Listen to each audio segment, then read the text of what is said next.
Thank you. Thank you all for joining our second series of our webinar on working with the LGBT population. My name is Michael Libby. I am a white male. Behind me is a bookshelf. I have a couple LGBT flags. I have some plants right behind me. I'm wearing a blue, white, and red spotted t-shirts, beard with glasses. And our other host is Dr. Frances McCain. I will let them introduce themselves. Alrighty. Hi, my name is Dr. Frances McClain. Most folks call me Dr. Mac. I am female identified and my pronouns are she, her, Caesar. And just for orientation, I'm in my office. I am the director of clinical training at the Chicago School of Professional Psychology and in the counseling psychology department. So I'm in my office and I have bookshelves behind me and a lot of stuff. It's very colorful. I have classes and I'm trying to look pretty professional today since I'm presenting. So I'll get started. I have a lot to talk about today. I have told Michael that I'll make available the PowerPoint for everyone because of course I was changing it to the last minute. So that way, if I don't go into detail about everything I have on my PowerPoint, you'll be able to review it at your leisure. So are we up there? Okay. So I really want to talk today about sex positive counseling, offering affirmative care for special populations within the LGBTQ plus community. So like I said, I have a lot to talk about today. I'm going to ask that if we could keep most questions to the end, if only because I have so much information and I'm afraid we won't get through it if we do questions. So we definitely will allow time at the end for questions. So if you can hold on to them, I'd appreciate it. First, I want to introduce, I am the president and one of the co-founders of the Association of Counseling Sexology and Sexual Wellness. It's an organizational affiliate with the American Counseling Association, and it's relatively new. It's only been around since 2018, but we have over 1,000 members. And I'd like to believe that's because I'm charming and engaging, as well as my colleagues involved with this. But I think it's just an indication of how important how people recognize how important sex and sexuality is in working within the mental health field. This is our website, counselingsexology.com. You can join for free right now. We've applied to become a division of ACA, and that may change. But right now you can join for free. We offer webinars each year. This year we have a series of 4 focusing on sexuality in the BIPOC community. The second one is going to be June 16th, and that information is available on the website. If you're a member, it's free, and we offer CEs. So just for you to be aware of that. We also do a quarterly newsletter on the editor, and those are available on the website as well. So just to know, ACSWA, as we call it, we really, our goal is to promote research and scholarship, educate and train mental health professionals around working with sex and sexuality with their clients, and just increase awareness of some of the oppressive practices and biases our society has related to sexuality, but especially when it impacts BIPOC communities, sexual minoritized communities, as well as other special populations, which we're going to talk about today. So that's kind of where I come from in terms of my background and experience. I got interested in talking about sex and sexuality when I was asked to teach the human sexuality course in our department. And the reality is there are only 2 states in 50 who require a human sexuality course for licensure. And that's Florida, surprisingly enough, and California. So most programs, if they offer human sexuality, it's simply an elective. But I started teaching that, and I co-teach it with my wife, which is kind of interesting. She's a licensed social worker. I'm a licensed counselor. I always tell people we have a mixed marriage. She is faculty at the University of Illinois at Chicago, but also adjuncts in my program. So we decided to co-teach it together. And we've been doing that since 2014. And that's how I got more interested in this area of study. And students seem to really enjoy having us as a couple. We've been together 27 years, but we're very different in our styles. So that's kind of my background in terms of interest. So why is this important? Why do we even want to talk about this? And what we know from research is that there is not a lot of education around this. And so there's a lot of clinicians who are really uncomfortable talking about sex and sexuality. And there's a lot of internalized sex negative cultural messages. I think probably most of us could acknowledge that our US culture has a very unhealthy view about sex and sexuality. People are saturated in social media with messages about sex and in music and in movies. But on the other hand, certainly now through a lot of legislature, there's the message that sex is bad, that we don't talk about it, right? You can't say gay, you know, so people get extremely mixed messages, and most people do not get adequate sex education, either up through high school or even into undergraduate and graduate programs. So therapists come into therapy and they're uncomfortable talking about frequently and don't have a lot of good information. And we know that when that happens, they don't address sex and sexuality with their clients, and clients then don't disclose it. And as a result, clients don't get the kind of support and treatment they need related to sex and sexuality. So this is very important. That's my perspective, right? So defining some terms. So World Health Organization, and I would encourage you to go to their website. They have a lot of good information around sexual health, rights, that kind of thing. But they say that sexual health is fundamental to overall health and to the well-being of everybody and to the development of communities and countries. So sexual health is really critical. Because we don't do a good job on educating people on their sexual health, it ends up costing us as a society because we have to pay for medical care very often. But more than that, most people in our society are not able to develop a healthy sexual identity and become sexually healthy. This is especially true for any groups such as the BIPOC community, the Black, Indigenous, people of color who are already pressed, and I'll talk about that, and then our special populations people. So what is counseling sexology and sexual wellness? So part of this is really just for myself as a counselor, recognizing the importance of sexual health, inclusion of sexual satisfaction and pleasure. Now, a lot of people can talk about sex as related to biology or the mechanics, but when you start talking about pleasure, people get uncomfortable.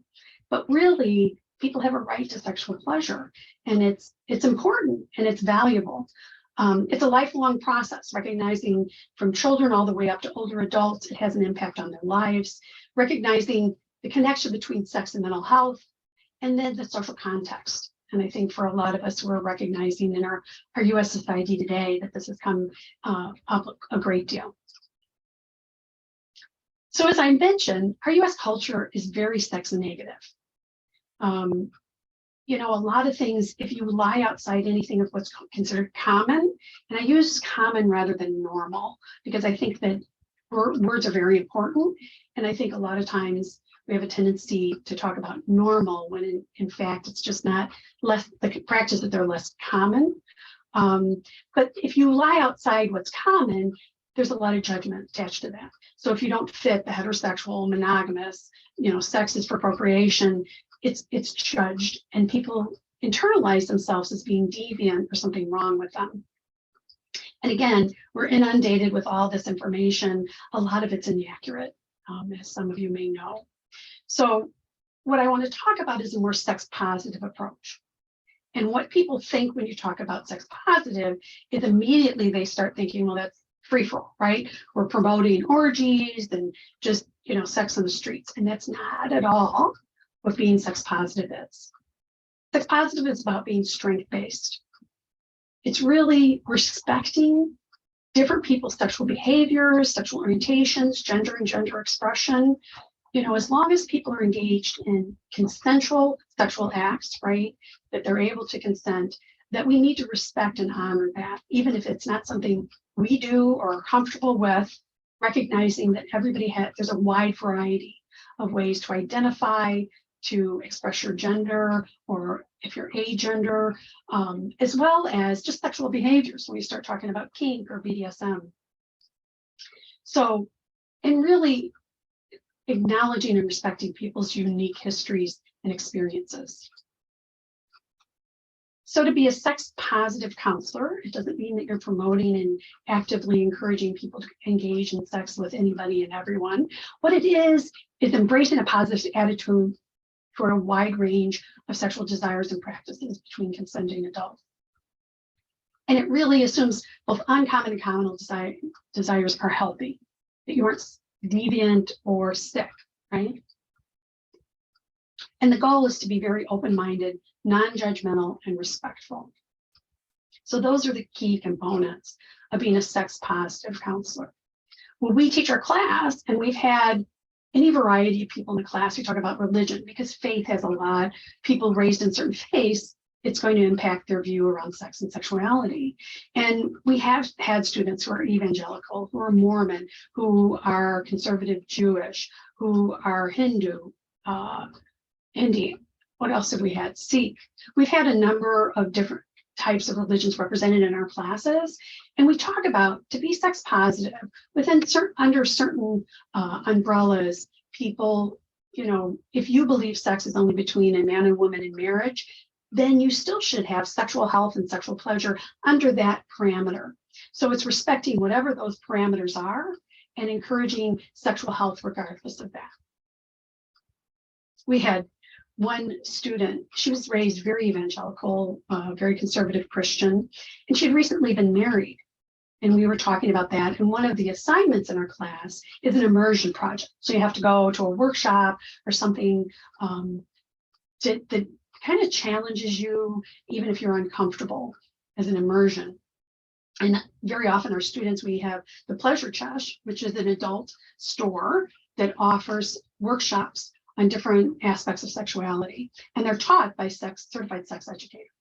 So she chose to bring her husband and go to one of these workshops. And she came back to class the next week going, oh, I never knew that I could enjoy sex. It like gave her permission, even though she was married to a man under, you know, her faith, what was okay then to have sex, because she had received so many messages her whole life about sex is bad and it's negative, that she really hadn't given herself permission to enjoy her sexual life with her husband. So it kind of opened her eyes a little bit. And I think that's what we're talking about, right? So let's talk about special populations, because that's what we're talking about today, not just sex and sexuality, but specific to certain populations, special populations, and LGBTQ+. And I use LGBTQ+ and queer as umbrella terms.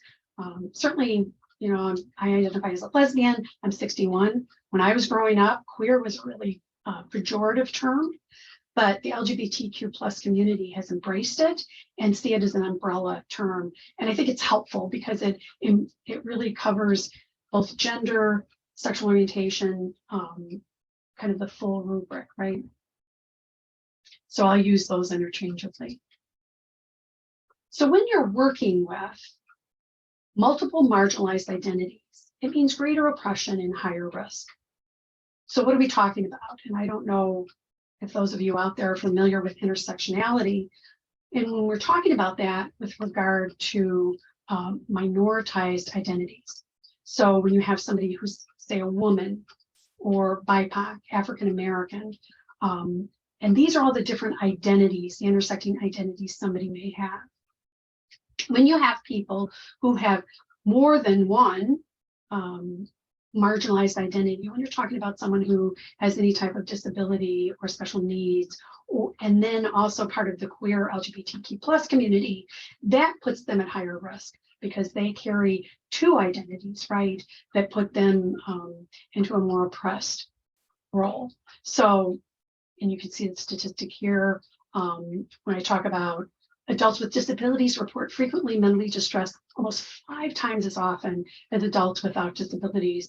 And then also under the queer umbrella, they're more likely to have a mental health disorder, right?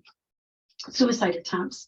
We talk about the trans community and some of the concerns we have currently with some of the legislature coming through that, you know, adolescents who identify under the trans umbrella are almost 50% more likely to commit suicide or attempted suicide. So those are really high percentages. So what I'm trying to identify here is you really need to think about when your client comes into the room, what are their different identities? And which of those identities may put them at greater risk, right? And I also have to think about my identities. You know, I'm a woman, I always say I'm a white, chubby, middle-aged white lady, right? So when I come into the room, those are some of the identities I bring. Most often because I tend to be a big girly girl, people don't know that I'm a lesbian unless I share that with them. So, you know, you have to, as a clinician, not only think about what identities your clients bring into the room, but also your identities and how they perceive you based on your identities. So just thinking about that. So what am I talking about when I talk about special needs populations? I'm really talking about people who here talk about disabilities that have long-term physical, mental, intellectual, or sensory impairments.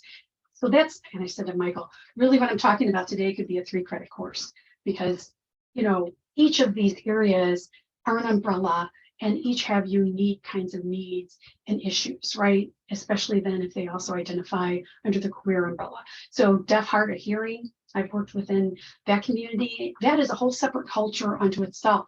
So that's different from other people that fall under this list, right? And you have to really think about that. People are visually impaired, intellectual or cognitive deficits, neurodivergent, physical disabilities, anything like that. And what we know is that when people fall under special needs category, there is a tendency to infantilize them, which when we start talking about sexuality, generally there is a tendency to think of people that fall under any disabilities, especially intellectual or cognitive deficits, that somehow they're asexual, that they have no interest in sex. And that's something we put on them, society tends to put on them, or they're incapable of engaging in sexual relationships, romantic relationships, which is also problematic. So, but I wanted to identify. Yeah. Dr. Mack, this is Amy Knopp. Can we hold on for a minute? We're waiting for the interpreter to turn on the video. So I do not believe we have an interpreter on. There we go. All right, here we go. Sorry. Okay. No, that's okay.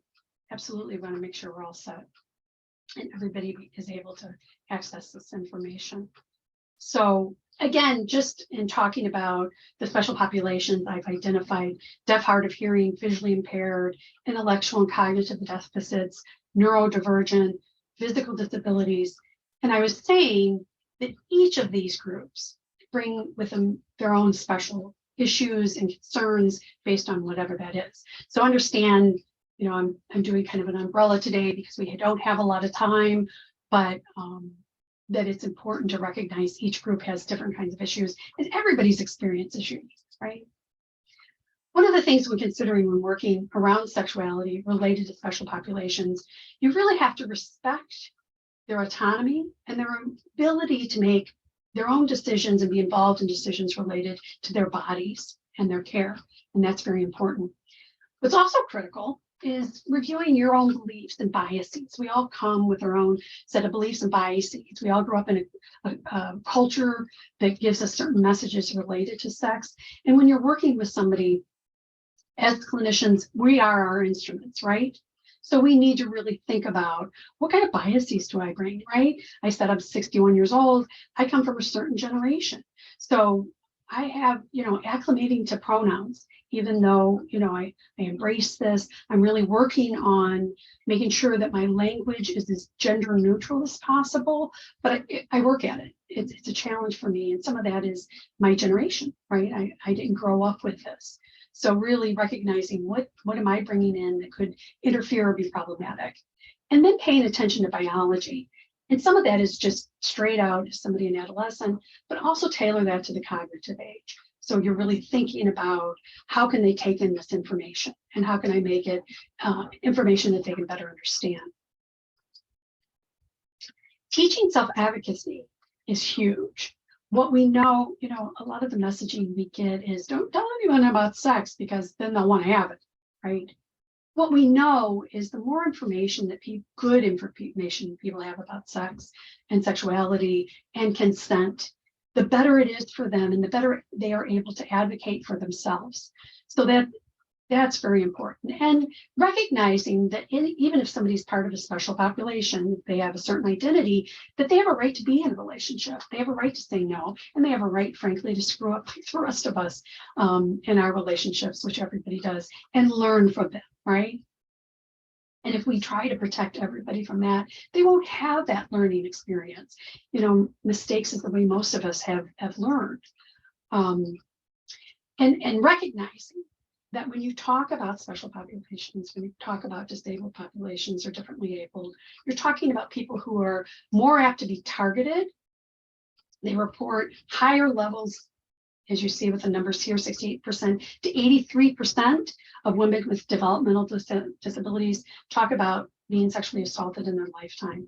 So it's really important that you educate, and that's part of their shield and their ability to make sure that they're not more vulnerable. And then recognize commonalities. Just because someone is differently able doesn't mean that they don't have sexual desires, that they want to get married perhaps and be in a relationship or have children, and really acknowledging that and not pretend that this doesn't exist for them as well. So when I'm talking about under the queer LGBTQ plus umbrella, it's important to remember sex, biology, that's about what people were labeled when they were born. And it largely has to do with what their genitalia looks like, right? But knowing that people are either male, female, or intersex. And then gender. We live in a society that recognizes binary, right? Male or female. That's changing.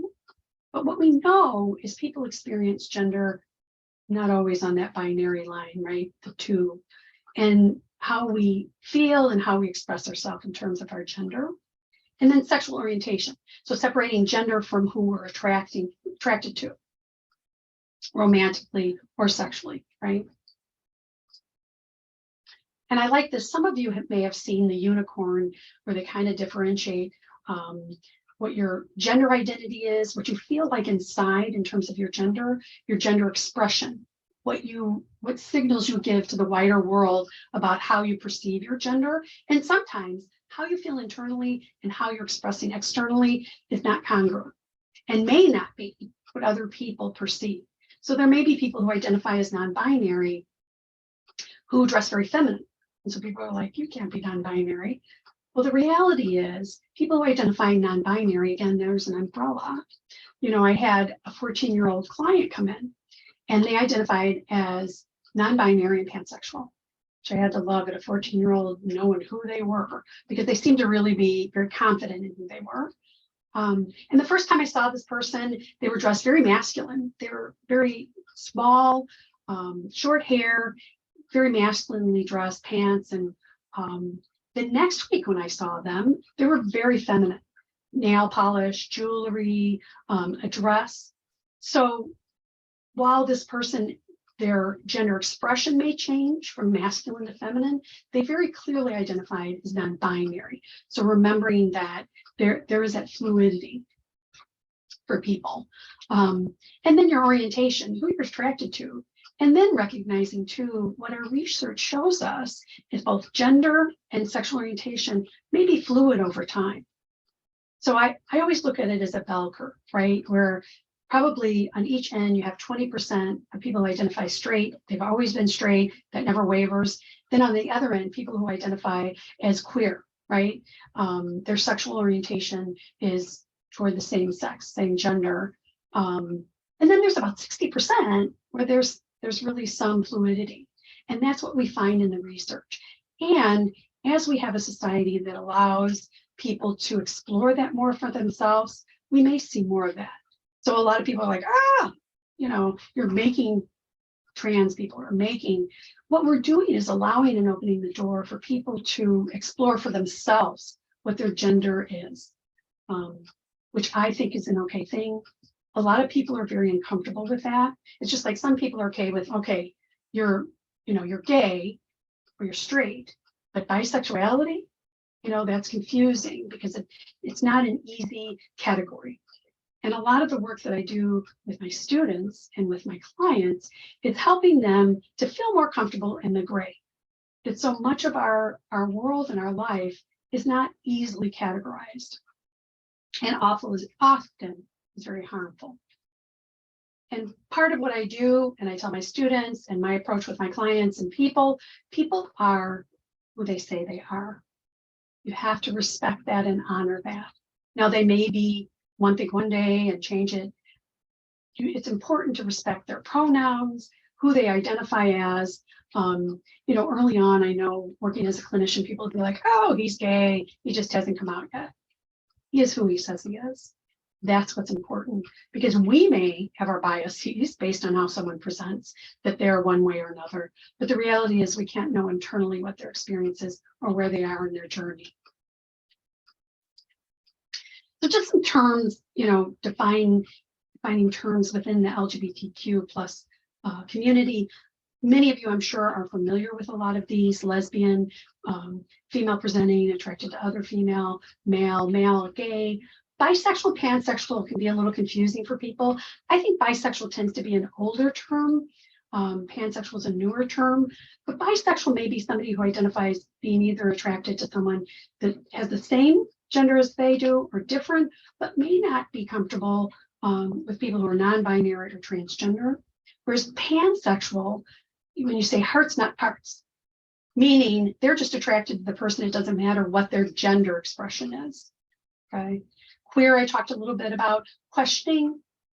Again, as clinicians, a lot of our work may be with people who are kind of in that questioning phase and they're just not sure. And I'll talk a little bit about how to process that with them. And then asexual. A lot of people are confused about asexual. It's another one of those umbrella terms. So asexual people, you may have people who never engage in sex with other people, but they masturbate, or they may sometimes, based on their partner or current relationship, engage in sex. Or you have people who never engage in sex who are asexual, and it's because they have no interest in sex. There's nothing wrong or deviant about it. A lot of people who are asexual, fortunately now with the internet, people have kind of come together.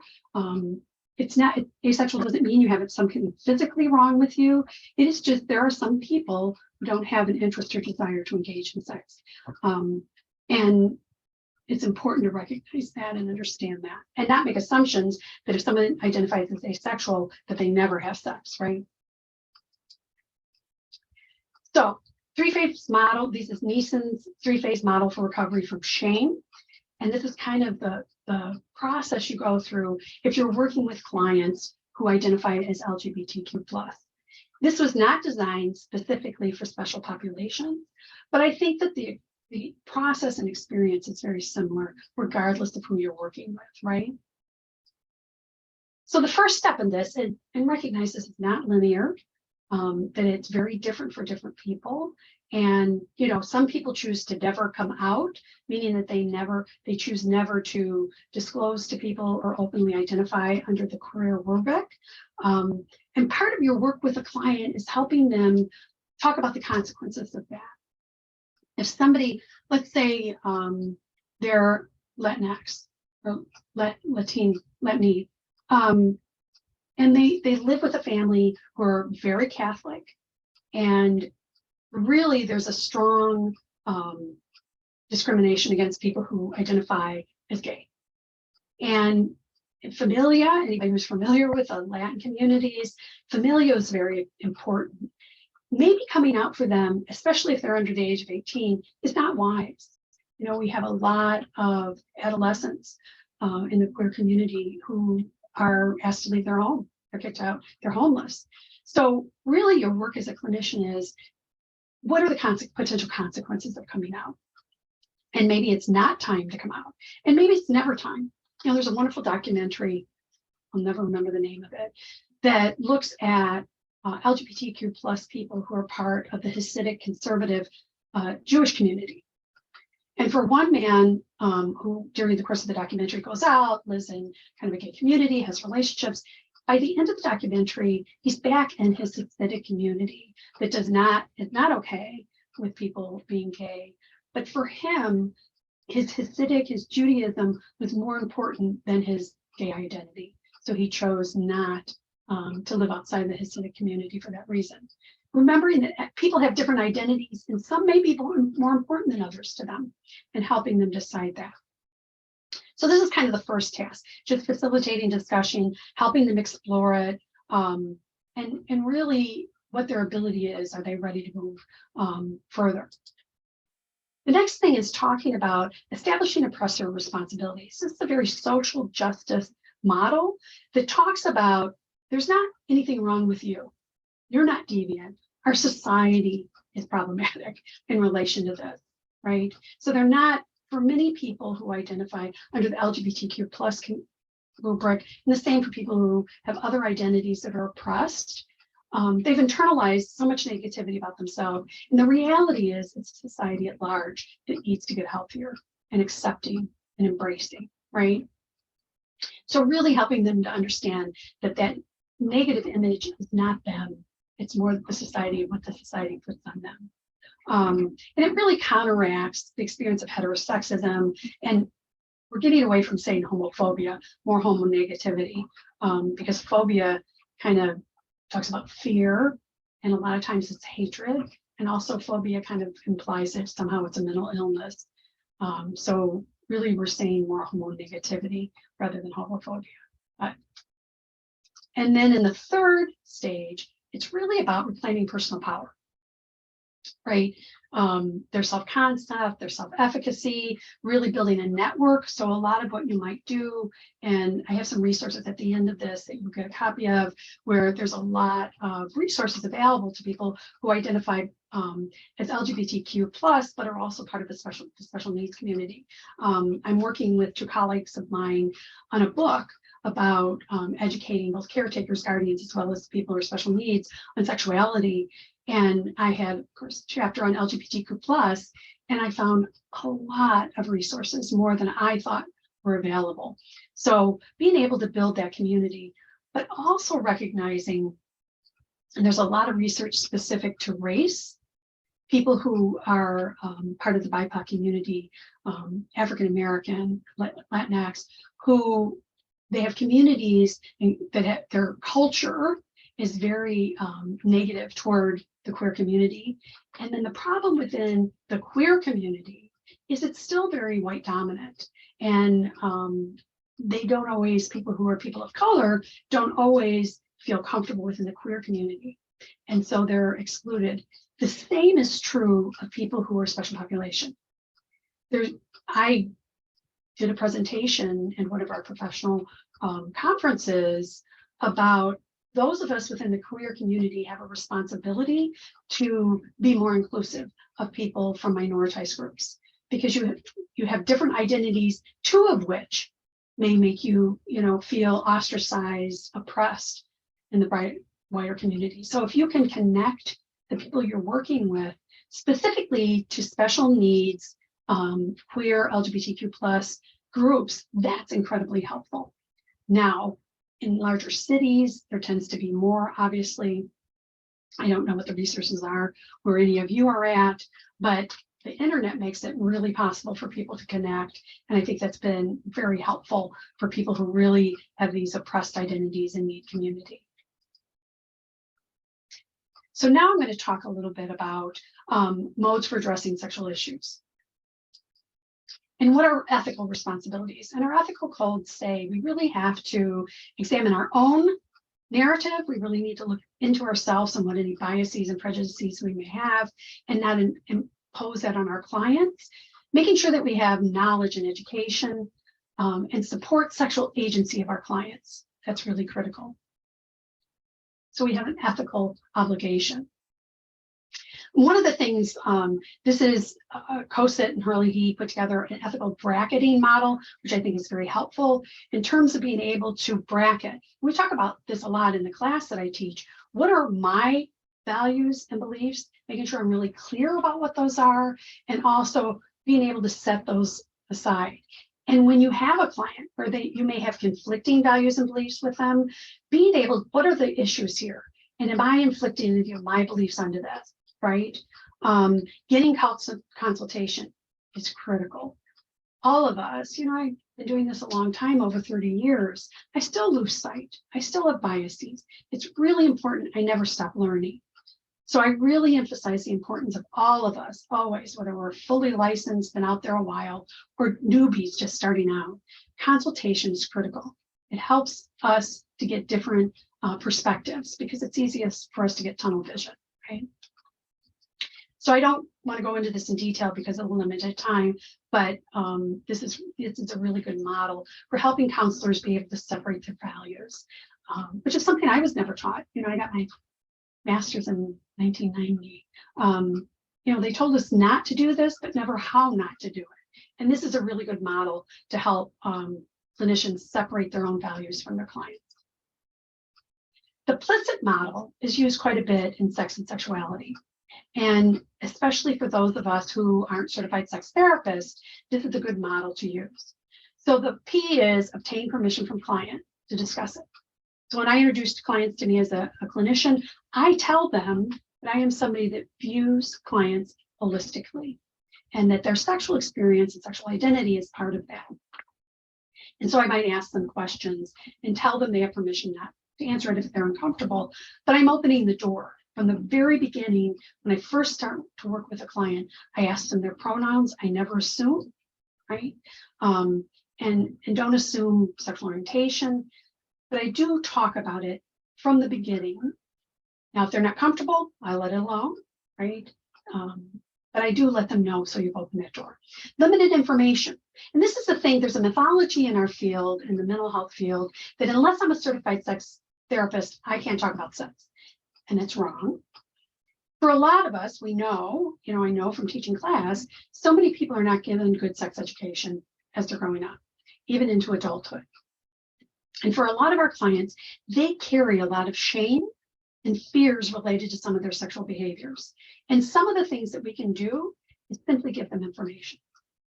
I had a client, he was mid-30s, he was a police officer on a SWAT team. So he operated in a very masculine, patriarchal, hyper-masculine environment. And he was a virgin. He had never had sex. Now he had romantic relationships, but he was not interested in sexual relationships. What I was able to talk to him about is that he was normal. There was nothing wrong or deviant with who he was, that some people are asexual. And I want to tell you how empowering that was for him to be able to recognize that in himself and that there wasn't anything wrong with him.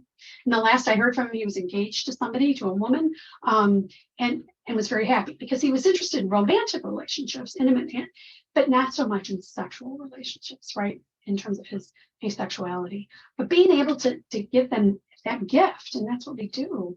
And I'm not certified, that's just information because I've made a point of getting myself educated. Offering specific suggestions. A lot of us know CBT, and a lot of times any kind of sexual distress, and I differentiate sexual distress from sexual disorders, which may entail a referral to somebody who's a certified sex therapist or an adjunct therapies related to that. But just a lot of what we do as clinicians, we know and can impact people who experience sexual distress. And then the last thing in the model is intensive therapy. This is a time where sex issues are the primary issue that they're presenting and focus of treatment, where you may want to talk about referring them to somebody who's very specialized. But there's a lot of steps in between where you don't have to refer. So this is a model, you have to take a drink, that was developed by Robert Zeglin, who was one of the co-founders of AXWA, who's one of my colleagues, because it helps clinicians think about their level of competency. So, and this is, if sex is the focus, does the clinician have some knowledge? So they may have to then have some consultation, talk to somebody. I always tell my students to have a Rolodex, and I date myself when I say that. But as a clinician, if I'm out there working, I should have a list of people who have expertise in areas I may come across that aren't my areas of expertise that I can consult with if needed, which is very important. If sex is the focus of treatment, if the clinician has no knowledge or very limited knowledge, it's outside their scope, right? If that's the focus. So if we're talking about people who have very specific sex disorders, and you have no ability to manage that or competency, then you may refer out. Okay. The other side of this is sex is auxiliary. That means they may talk about sex may be part of it. Certainly when we talk about people who have anxiety or depression, very often their sex drive is impacted by that. People have trauma, sexual trauma, unresolved issues around that. It may impact their ability to engage sexually. So, but sex may be auxiliary to that. It's not the primary. So again, if they don't have the knowledge, they would probably refer out again on things that are very key. Sometimes what I've done is I'm the primary clinician, because a lot of times you have to think about if you've engaged in a therapeutic relationship with someone, they're very connected with you, they trust you, and they disclose something specifically around sexuality that they're ashamed of. If your first reaction is to refer them out, that could feel very rejecting. So sometimes what I'll do is I'll do adjunct, people like pelvic floor therapists they may be working with. You kind of do wraparound services. You may be the primary clinician, but you refer to and have them work with somebody else that can address specific issues related to sexuality if that's an area you don't have expertise in. So I think this is just a very helpful model, because for a lot of clinicians, they think they can't address sex at all, and that's really just a myth. And it goes to clinicians' discomfort in talking about sex and sexuality. So in thinking about that and the importance of getting training, getting education like this to better understand. So application and clinical practice. I know I'm going fairly quickly, but I want to make sure we have time for questions at the end as well. So it's really important to get good clinical supervision.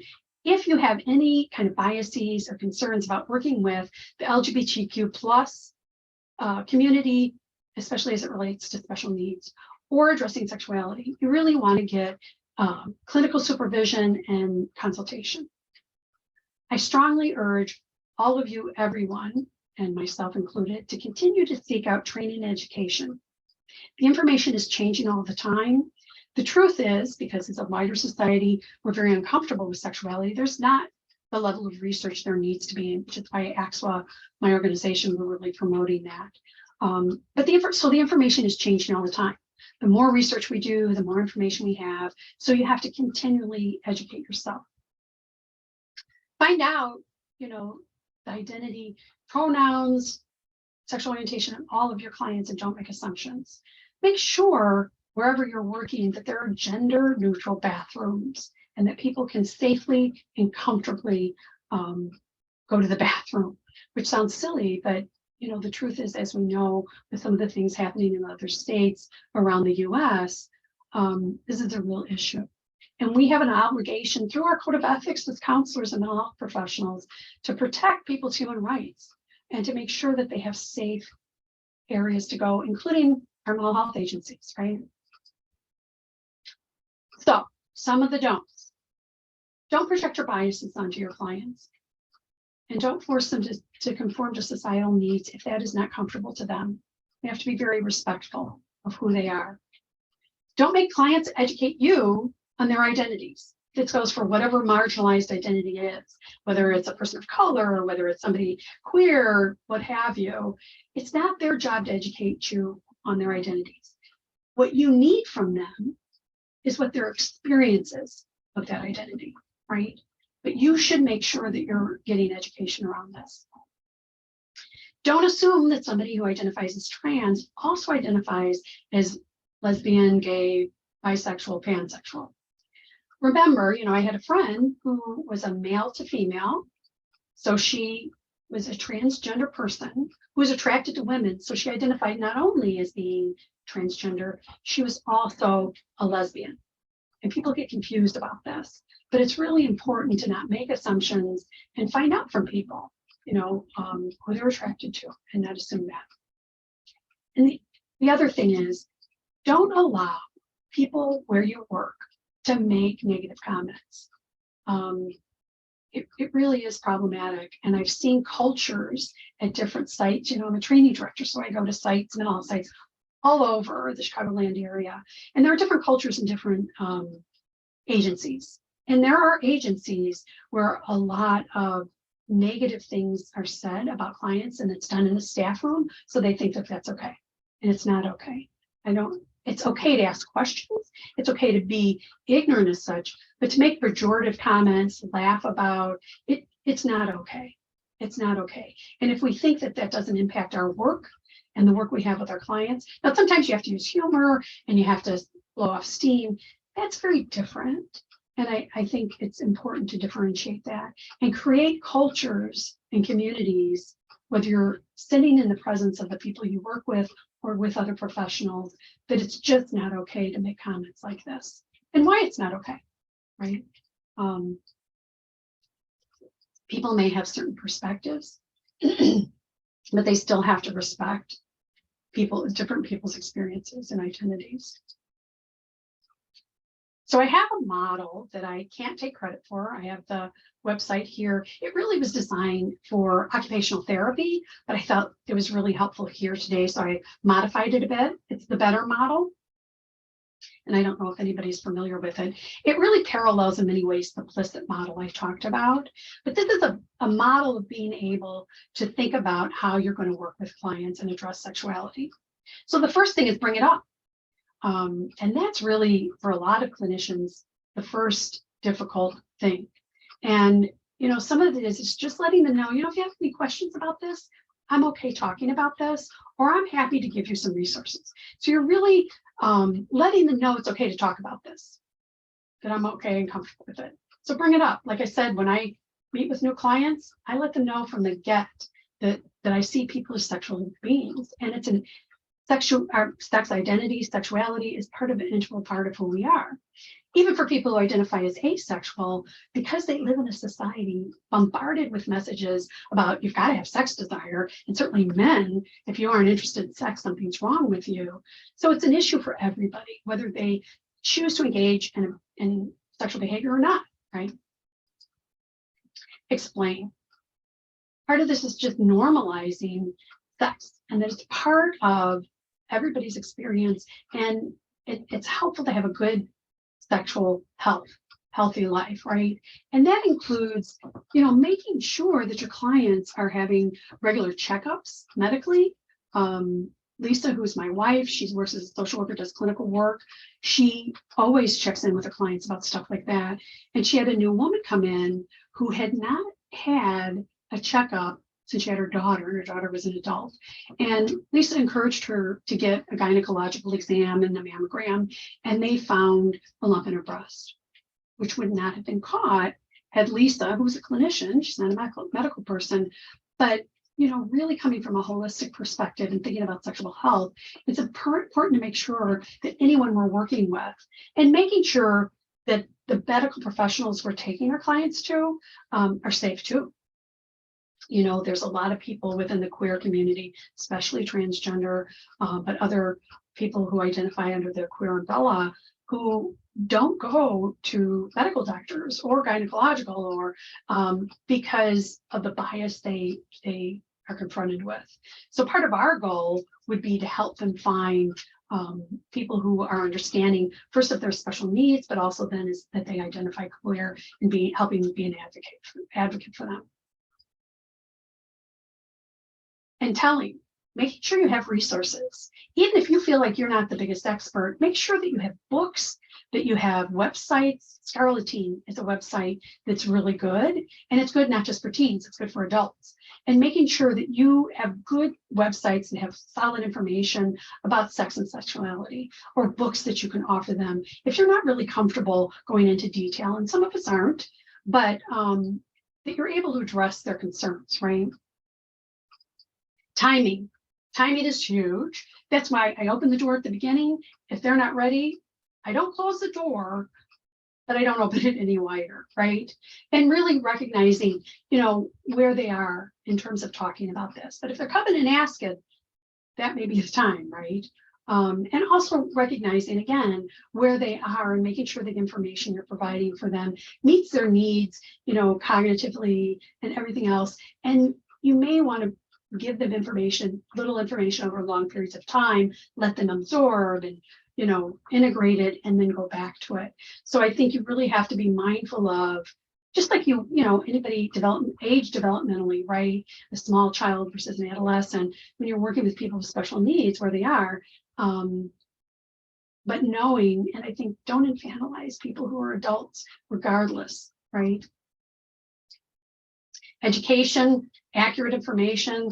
I've said it and I'll say it again, really important to make sure that you're giving them good, also around consent, educating them around consent and their own bodies and empowering them, but also give them education that they have the right to have sex and relationships, right? Remember, I think for a lot of us, especially if we're uncomfortable, we don't talk about this, and we're very uncomfortable bringing it up with people. And remember that even if it's not brought up, it doesn't mean that it's not on their mind. One of the things I talk to my students about in terms of their office space, I make sure that I have signals, meaning I have books, I have other things like, I have a little rainbow, I have other things that if a person isn't part of that community, they may not pay attention to. So I don't have a huge pride flag in my office, but I do have signals, because that might be off-putting to people as well. But I do have signals to people who may be very closeted, who aren't comfortable talking about their sexual identities, that I'm a safe person to talk about this. So I think what we put in our office is very important. What I have here in my office when I don't see clients looks very different than an office where I see clients. So thinking about that and making sure, I have this, we do this at Chicago School, Safe Zone Ally. And this is a sticker people put outside their door. Just ways that you're messaging to people that this is something that you're comfortable talking about and you're safe, right? But making sure that you've checked all your biases related to that and that you're not imposing that on your clients, right? So resources, and I'm very happy to see that I'm within the 60 minutes. And I know I went through things very quickly, and I apologize for that. Like I said, this could be a 3-credit course. There's just a lot of nuances and a lot of information needed related to this. And I'm happy to answer any and all questions and allowing time for that. But I also put resources in here. This is something I spoke about the colleagues when we're putting together this book, and one of the things I had to do is look for resources, and I gave you the whole list that I had come up with. And I was really excited to learn that there were a lot more than I had ever thought for people with special needs who identify as queer, and I put this here. The problem too is for some people, there's more apt to be resources available in larger cities. There's a lot of people who live in rural communities that don't have access to that. That's not universally true, but very often true. So the internet is certainly a way that people can access that. So now I'm going to open it up to any and all questions. Again, recognizing I went through this very quickly. If anybody wants me to go back and kind of review some of the information, I'm also happy to do that as well. So I don't know, Michael, if people can talk, they don't have to be on camera, or if they want to put it in chat. Yeah, it's up to them. They can put it in chat, or they can raise their hand and I can bring them in to be able to welcome to like a panelist too. They can ask some questions if they want to be on camera. If not, they don't have to be. All right. Somebody put something in about pronouns.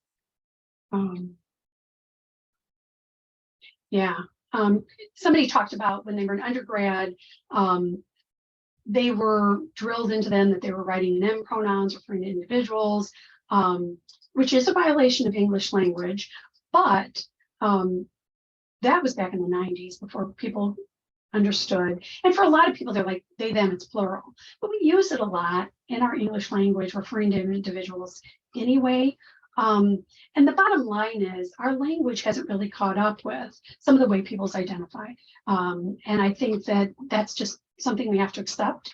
And it's hard. You know, I have a nephew who's transitioning, and I still make a mistake with their pronouns. And you apologize.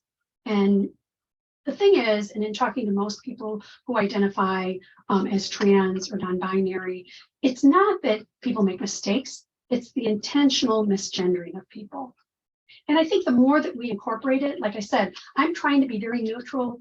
I make no assumptions in email. When someone's emailing me, even if their name sounds very like John, I'm going to refer to them as them until they let me know what their pronouns are. And when you do that, when you ask people their pronouns, even if I have a client who's very feminine, like if I walked in, I'm going to say, you know, what are your pronouns? And they may look at you like, you're nuts. Of course, I'm a woman. But for me, it's, you know, I understand that, but I'm not going to make an assumption. And it's also letting someone know, because a lot of people who male to female transgender, they may be very masculine as an effort to overcompensate, right? The fear that people might really know. So we can't ever make assumptions, and we're letting people know. And it may be, oh my God, I recognize I'm they, them, or I'm she. Nobody's ever asked me that before. So I think it's really important just to be respectful. You know, a lot of people complain about political correctness and they're like, oh, it's so annoying. Why is it annoying to respect people and what they want? It's inconvenient because it's not what we're accustomed to, but right? Be respectful always.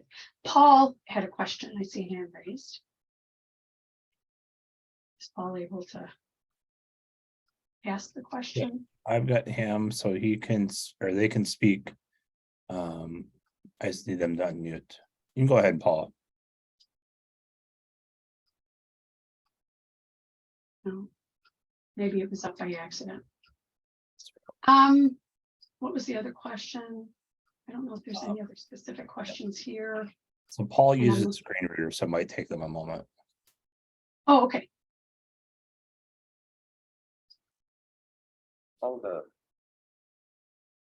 Hello, Hi, Paul. Yeah.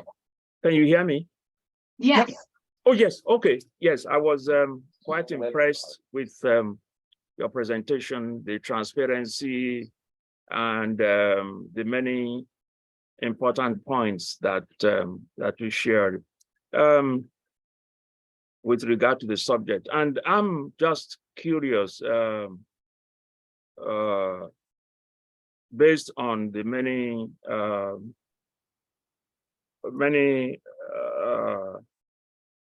important pieces of information that you shared.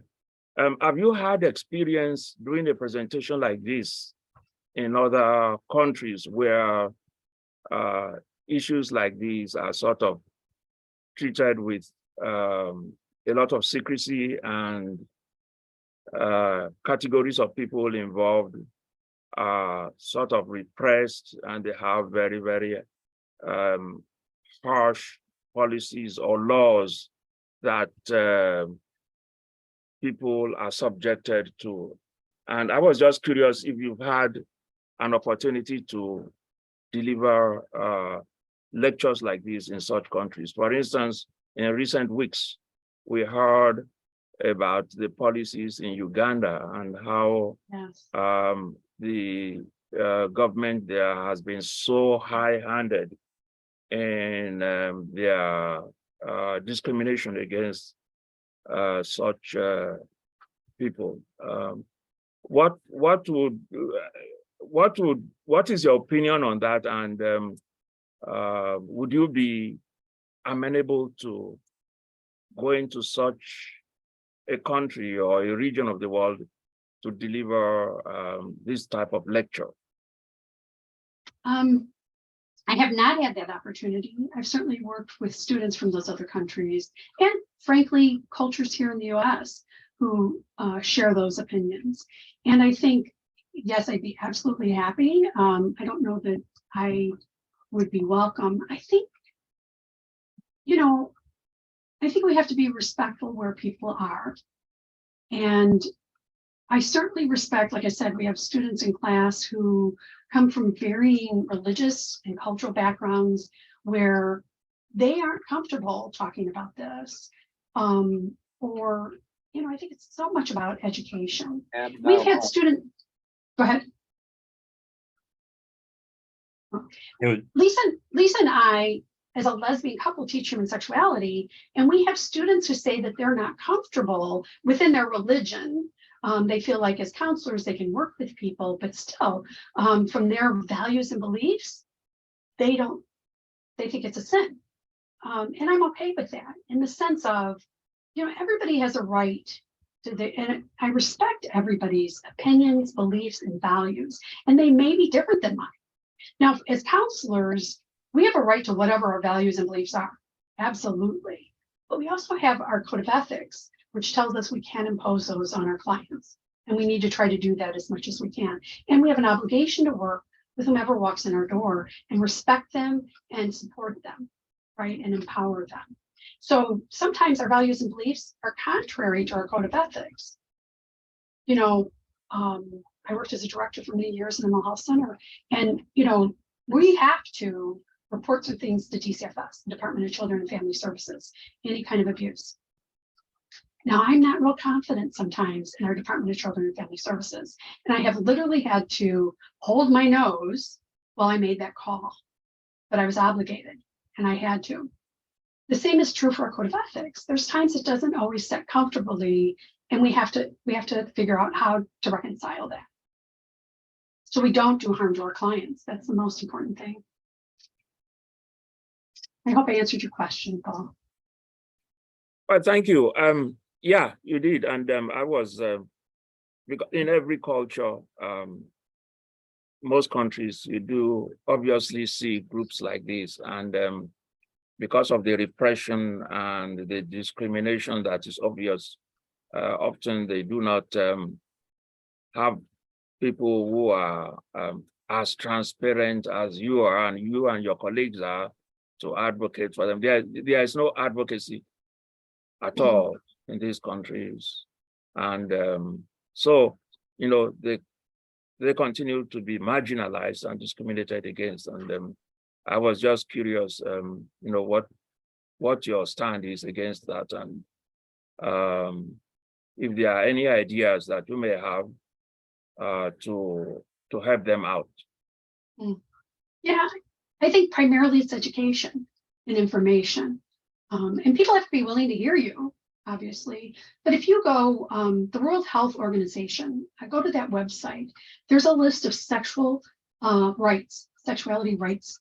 And unfortunately, and I showed in my classroom, here in the US, we're not so good with ensuring people's sexual rights. We think that, we're all that in a bag of chips. But the reality is the US really infringes on a lot of people's sexual rights. And that's the World Health Organization. So there's organizations worldwide, Paul, that are addressing this and have conferences related to it. Sure. And you have to remember too, when you're talking about then on top of it, special populations, especially people with any kind of intellectual disability or impairment, people assume when they identify as gay or non-binary, it's invalidated. And people say, well, it's more related to their disability. They really don't understand. And I would venture to guess they probably do. And we're not giving them the respect that they're due, and allow them the opportunity to do the questioning that the rest of us do in terms of our sexuality and sexual identity. Great. Thank you. Hold line and now raise. Hold line and now lower. Thank you. Yeah. Thank you, Paul. Other questions? Yep, I'm bringing Sherry Rodmarker over. How do I do this?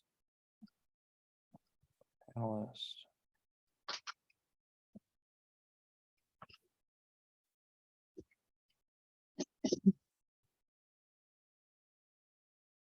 So Sherry has a question. Yep.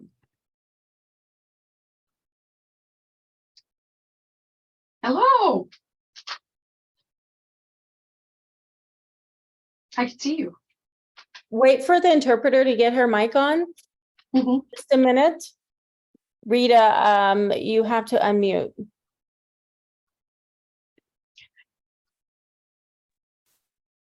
There we go. Okay, now we're connected. All right. Hello there. So I'm straight. I'm not part of the LGBTQ community, but I do respect the community. But one day this week I was driving and I recognized the car behind me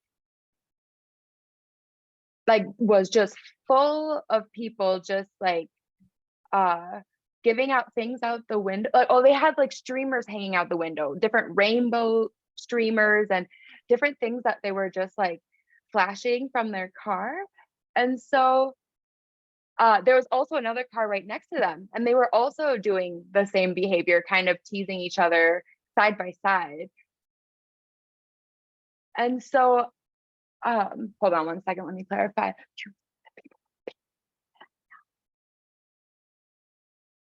The interpreter misunderstood. The other group was actually picking on, not also playing with this queer group in the car. So I'm watching this from my car, and I'm just not sure how to approach this type of situation. I would say to you, depending on the circumstances, you can be an advocate, but you also have to protect yourself. Because of the way things have changed in the last few years in terms of perspectives around the queer community, I think people feel more empowered to do harm to people. And I don't have a rainbow sticker on my car, which I did previously. I think it's about protecting yourself. So Sherry, it's about timing. I think there will be instances where you can be an advocate, and I would encourage you to do so. But I also would want you to make sure that you're okay. In that kind of an out in the public, I would not intervene. Because you also have to think about, are people in a place to understand and appreciate what you're trying to say to them? And that doesn't feel like a safe kind of setting to address it.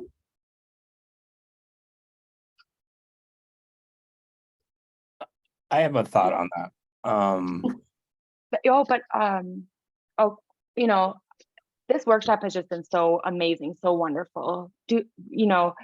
You did a wonderful job incorporating 3 credits worth of information into an hour.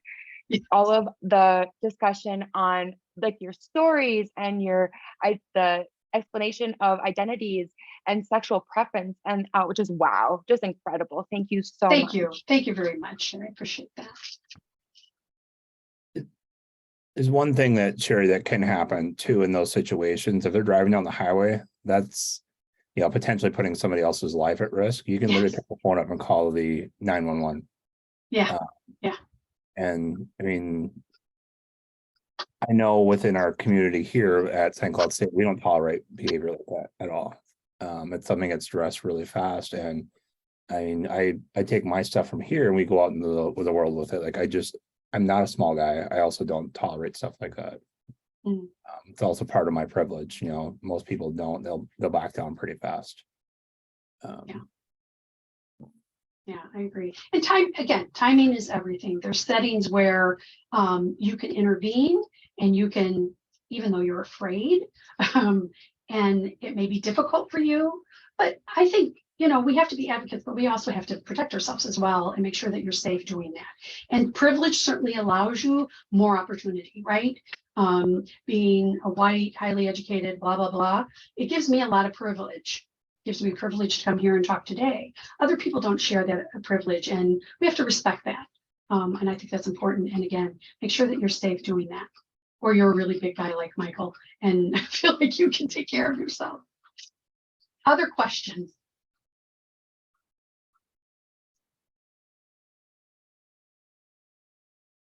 I don't know. It sounds like at St. Cloud you had some issues even and had to deal with it. Yeah.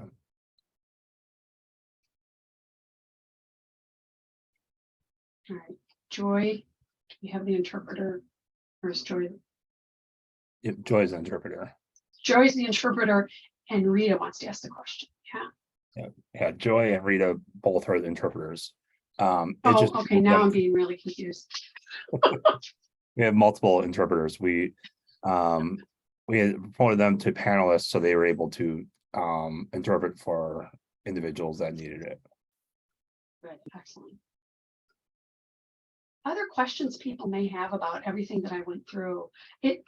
I think it's difficult for a lot of you who may be in the program at St. Cloud. You're certainly getting a lot of information about working with special populations and how do you navigate that.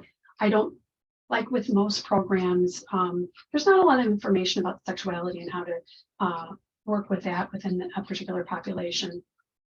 I would certainly advocate for St. Cloud, if you don't already, to have a sexuality class. And what the research shows us is that a lot of universities have classes to look at LGBTQ+, but not sexuality as a whole. One of the things when we were pushing to make AXWA, the association, part of ACA and the divisions, people are like, well, we have SAGE, which is the division for LGBTQ+ queer people. And my point, we have that. Why do we need you? And I said the answer's in the question. If you think that the only thing that sex is about and sexuality is about your sexual identity, which may be a minoritized identity, then that's a problem. Because straight people have questions about sexuality, and you have clients who are straight that come in, right? And it's across all areas of sexuality that we talk about with our group. When you talk about SAGE, that's a division, and I think we should have that specifically for people who are gender nonconforming or gender different, and then also people who have a different sexual orientation. But sex applies to everybody across all generations and all orientations. So it's really kind of critical, important. But the research shows that if a university has a class, it's more towards a minoritized group. So. And I didn't even get started talking about kink and BDSM community, which is even more closeted. So, and that's talking about people who may have sexual behaviors that are viewed as deviant and wrong. But what we find out when we do the research, Kinsey certainly did many, many years ago, is that these sexual behaviors are way more common. But, we have a dominant group that dictates what sex looks like and what sexual behavior is okay and not okay. And I think I'm looking for a culture and environment that embraces, as long as somebody's in, it may not be something I find interesting or exciting, but if it's adults engaged in this behavior, right? So I think that's a big part of changing the way we dialogue and talk about sex and sexuality. So what else? Am I missing any questions, or did everybody kind of trying to eyeball? I don't see anything else. I think the main reason why me and Dr. Knopf are talking as we started this is when Governor Walz, our governor here, had signed the Protection Act or started the Protection Act for queer folks and trans, was okay, and he straight out said that we need more educated counselors and other educated people that are going to be working with a specific population, the specialized population. It's a lot to do with why we're putting this together. I'm like, how do I say this? Word choice for me is important. So I've always grown up straight, and it's always been in that mentality. But when I came into this program, I had no real world experience working with queer folk. I've worked currently with trauma clients in the evening, and it's strictly within the queer community. We're one of the only groups in St. Cloud that specifically works with within the queer community itself within St. Cloud. Most of us have anywhere from a 9-month and out wait list right now. Yeah, not surprised. Huge. Not surprised. I'm consulting now with an agency in Illinois. Illinois has mandated that agencies that specifically work with special populations offer sex education. And so I'm consulting with an agency here in Illinois. I also developed modules. I used to work at Annixter Center here in Chicago, and developed modules for them to provide sex education for their clients, who were all special needs. So, you know, it really is coming in some places, right? Illinois, Minnesota, really recognizing the need for better education, specific to certain communities, especially. But right now there's states that I won't go into, period. I literally do not feel safe going into those states, because of, I identify as lesbian and I'm married to a woman. And that's unfortunate. That's unfortunate. I think we have to allow for a world that respects all views, and respects all people. And I think it's a dangerous time. It's a very dangerous time. And that's one of it, working with clients in terms of coming out, if they identify queer. Is it safe? Literally, is it safe? And sometimes for adolescents, that's an issue. Like I mentioned, we have a lot of homeless queer adolescents in Chicago. It's a really significant issue. But also older, you know, when they travel. So there's travel advisories right now for people under the LGBTQ plus umbrella. And we're, and this is outside of all this, but it's not really outside of this. Our, she's my supervisor for my nighttime job. Is we're actually in the process of creating, it's called like a rainbow book. So we go back to the 40s, 50s, there was the green book for African-American motorists. Absolutely. We're doing one in the Minnesota area. And I would venture to guess other places are too. Yeah. We've talked about it here at the university here. So.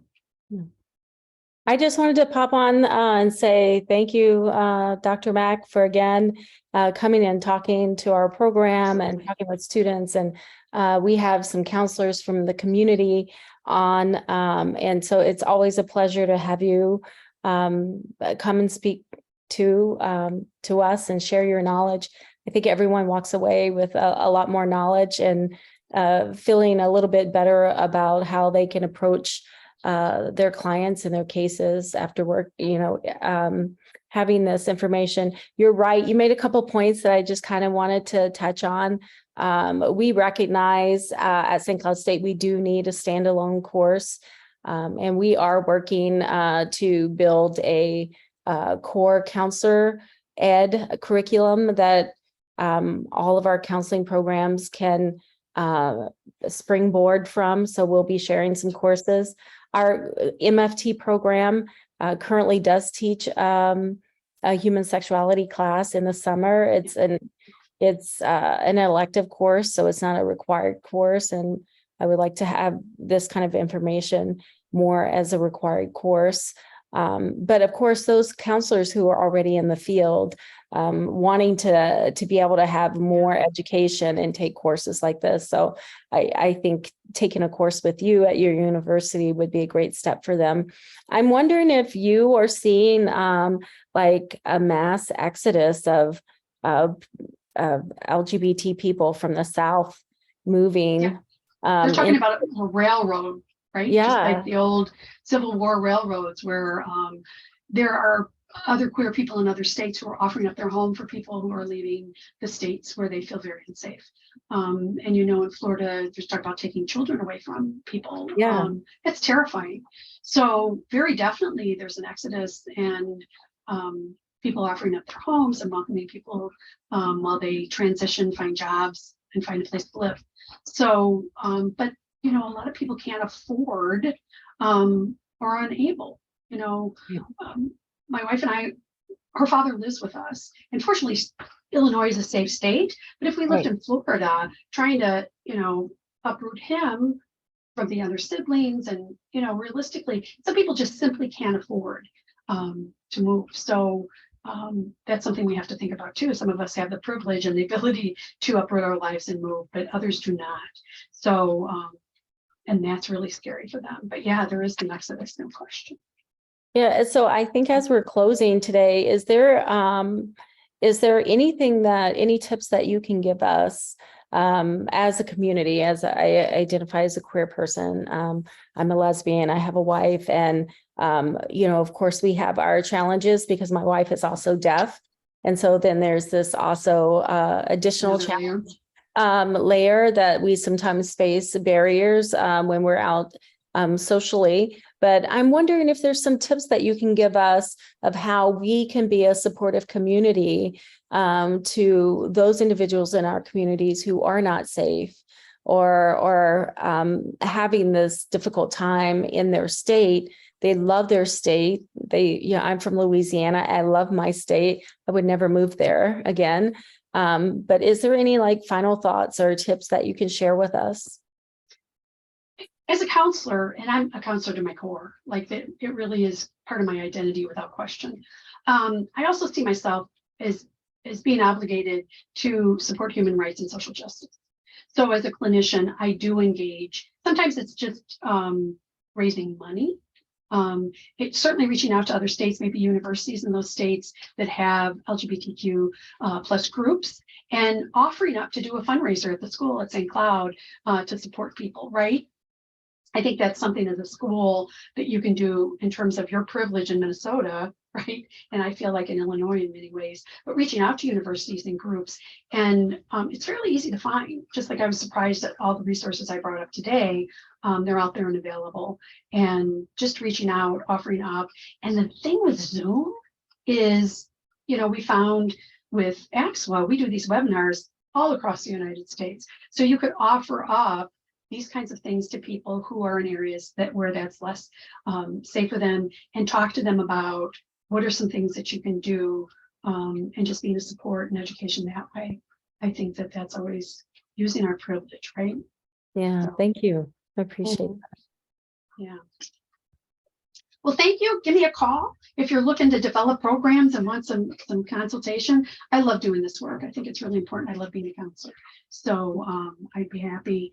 And this is my second time speaking with y'all, and I really appreciate you very welcoming. So thank you for that. And thank you for inviting me. Thank you. Thank you for being here. Thank you, And everyone. I'll send the for taking updated time. PowerPoint. Sorry. Yes, I'll that's send the okay. updated. Sorry, Yes. go ahead. I was just saying, thank everyone. I want to thank everyone who joined today, took time out to join the webinar, and also to our sign language interpreters. All right. All right. Thank you all. Have a good day. All right. Bye-bye. Bye.